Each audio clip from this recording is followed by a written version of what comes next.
YouTube. So today I want to talk to you about relationship.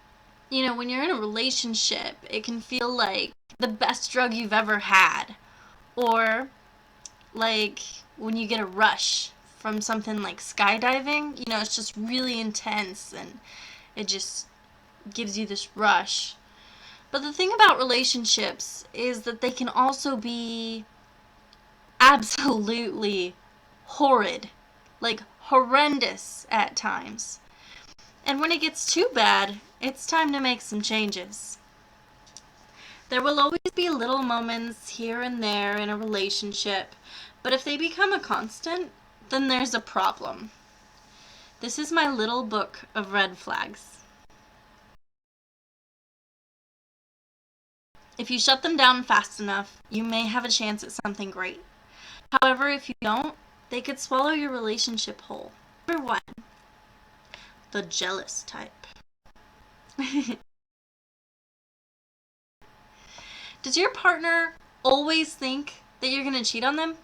Like, all you're doing is going to the nail salon to get your toes done, or the grocery store to get some chocolate milk, and they're like, where are you going? What are you doing? Who are you going with?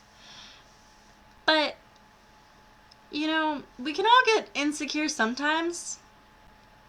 It's not normal, though, if it's that much of a problem, and you should definitely have a conversation with your partner if they're being the jealous type, or rethink it if you are being the jealous type. Because, you know, just because you've been hurt before in the past does not mean this person is going to make the same decisions that that last person made. And you need to treat them like they are a new person because they are a new person. Expecting you to change for them. Number 2.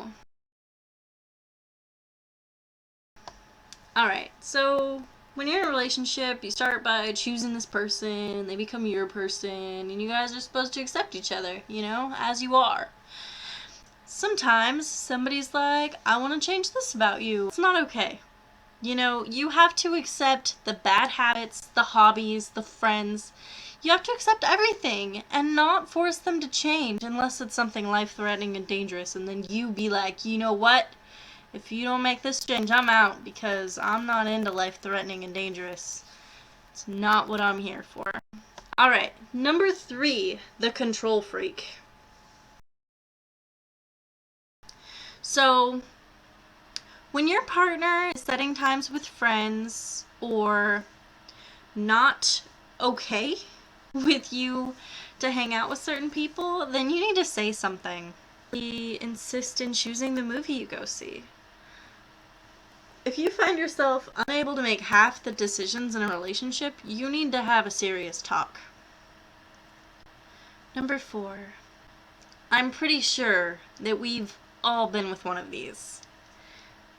The do nothing. Alright. So, basically, you end up cleaning the floors, the bathrooms, doing all the laundry, dishes, vacuuming, cooking, and your partner just sits there like, I'll just sit here, you know? You need to speak up. That is not okay. And if you're gonna be the housemaid, then it's time to move on because that's not okay. You're not their maid. You're their girlfriend or boyfriend.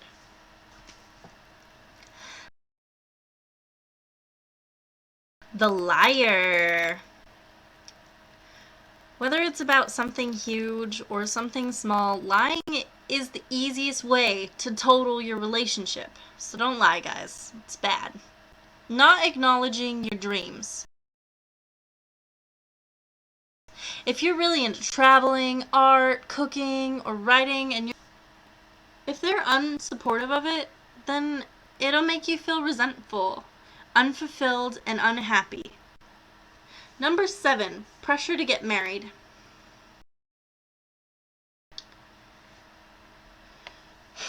You should both be on the same page for something that big.